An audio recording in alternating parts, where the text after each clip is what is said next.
O assunto agora é trigo no Agricultura BR, até porque esse 10 de novembro é o dia do trigo e é uma cultura extremamente importante no consumo interno brasileiro, também para as exportações e para a produção, principalmente no sul do Brasil. Acontece que o sul do Brasil tem recebido um forte volume de chuvas nos últimos meses.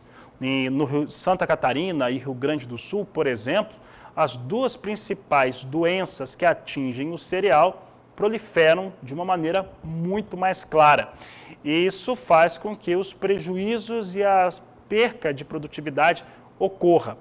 Para falar a respeito deste assunto, para falar a respeito de como que está essa produção, nós vamos agora no Agricultura BR trazer com você o Gustavo Mazurkiewicz, melhorista da Biotrigo Genética, que vai participar conosco para falar a respeito de trigo da produção e, de certo modo, o risco que tem hoje sobre essas áreas de produção no sul do Brasil. 87% do trigo brasileiro está no sul, então temos um forte problema, temos um desafio muito grande, Gustavo. Vou até questionar aqui se eu pronunciei o sobrenome corretamente, se não, desculpa já de cara, mas como que está esse cenário de produção de trigo no sul do Brasil, principalmente no Rio Grande do Sul? Boa tarde, seja bem-vindo. Boa tarde. O cenário ele é um cenário extremamente desafiador, é um ano muito atípico dos anos que a gente já teve, né? Especialmente se a gente olhar os últimos 2 ou 3 anos atrás, em que no último ano, especialmente, a gente teve uma safra recorde aqui no Rio Grande do Sul. E esse ano é um ano muito atípico e diferente desses anos que a gente já vinha vivendo no passado, especialmente pelo excesso de volume de chuvas que a gente teve, uma temperatura média um pouquinho mais alta, e isso fez com que doenças de espiga, especialmente giberela, se pronunciasse ainda mais aqui no Rio Grande do Sul, né?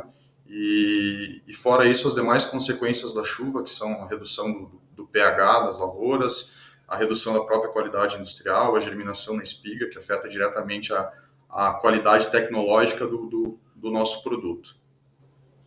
Gustavo, esses cenários mais desafiadores, né? Nós tivemos aí algumas safras anteriores em que o trigo veio com recorde de produção, veio com bons volumes, inclusive com uma boa comercialização de trigo para os produtores.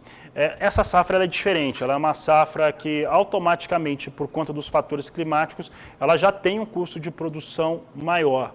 Mas o quanto que o material hoje que existe de trabalho, os insumos, sementes, variedades de trigo, eles têm de resistência para uma situação como essa? Como que a tecnologia genética do trigo ela se desenvolveu nesses últimos anos para enfrentar cenários como este? Perfeito. A gente tem ganhos genéticos anuais em diversas características, né? A gente pode falar em ganhos genéticos em termos de produtividade de grãos a cultivar, e também temos ganhos genéticos em termos de resistência. E a gente pode destacar materiais com resistência elevada à giberela. A gente tem um material destacado dentro do nosso portfólio, que é o TBio Trunfo, e esse ano essa resistência destacada à giberela, ela chama a atenção nas lavouras, porque é um material que tem aguentado muito essas condições desafiadoras e tem entregado um grão de qualidade para o produtor. E isso acontece porque a gente tem muita pesquisa envolvida para desenvolvimento desses materiais. Só fazendo de novo a referência à TBio Trunfo, ele foi um material que foi identificado lá em 2018, aqui no Rio Grande do Sul, né? E que foi um ano que a gente também teve uma epidemia de giberela, não tão grande quanto a desse ano, mas foi uma epidemia importante. E esse ano epidêmico nos permitiu identificar esse material com uma resistência destacada, que hoje está se mostrando um material muito importante no campo. Então, em termos de pesquisa também, esses anos desafiadores, eles são importantes para nós, do melhoramento genético, né? Porque eles nos permitem identificar e evoluir com esses materiais em termos de resistência e em termos de produtividade. Gustavo, em relação a essa produção do trigo no ano de 2023, Como que está sendo a sua avaliação, a avaliação de vocês em relação aos estados em que vocês atuam? E vocês estão bastante concentrados no sul. Como é que está o desenvolvimento dessa safra? Ela é heterogênea, ela é homogênea em relação ao que foi atingido mais ou menos pelas chuvas, pelos problemas e pelas pragas? Como é que está esse cenário aí no sul?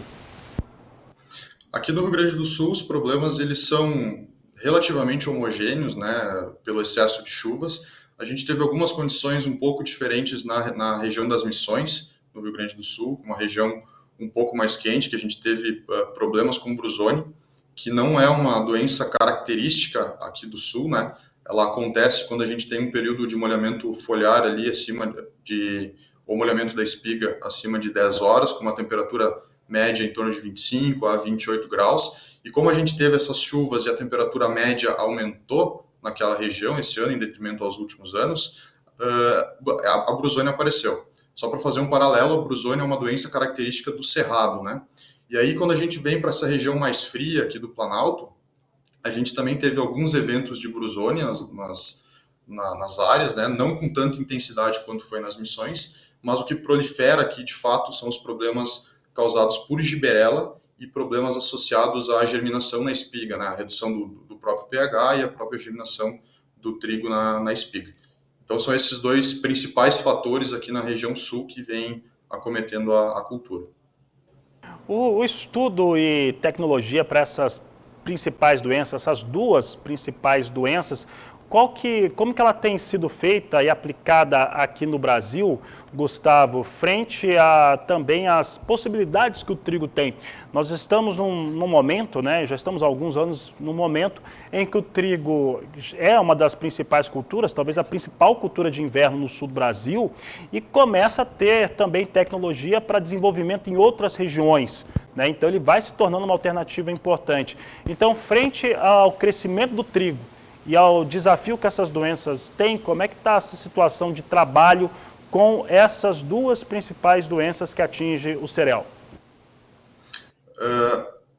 Falando primeiramente de brusone, né? Essa é uma doença que tem muita importância para o trigo no cerrado, que é uma área em que a gente vem crescendo e é uma área apta à produtividade de trigo, e essa é a doença mais importante para aquela região.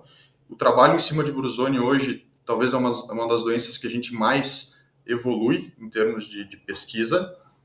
A gente usa, obviamente, tecnologias avançadas para desenvolver e encontrar esses materiais de maior resistência à brusone. Usamos, por exemplo, marcadores moleculares, própria avaliação a campo mesmo e seleção fenotípica desses materiais dentro das condições normais de desenvolvimento também tem nos alavancado a encontrar materiais mais resistentes. E aqui para o sul da mesma forma, a gente usa ferramentas moleculares para identificar marcadores genéticos, marcadores moleculares que estão associados a maior resistência genética à Gibberella e a própria seleção visual feita nos nossos campos de segregante para identificar as linhas ou os genótipos mais promissores para essas características. Então, são possivelmente, ou com certeza são, na verdade, as duas doenças de maior foco que a gente tem no trabalho aqui na Biotrigo, né? Brusone, obviamente, mais focado para o cerrado, mas como a gente já percebeu que nessa safra a gente teve perdas substanciais por brusone aqui, a gente já começa a olhar isso de maneira diferente. E Gibberella, que sempre foi um pilar muito importante que a gente teve de olhar para essa doença com bastante cuidado e tentar sempre, dentro do nosso portfólio, dentro do desenvolvimento dos materiais, lançar materiais com resistência destacada a essa doença.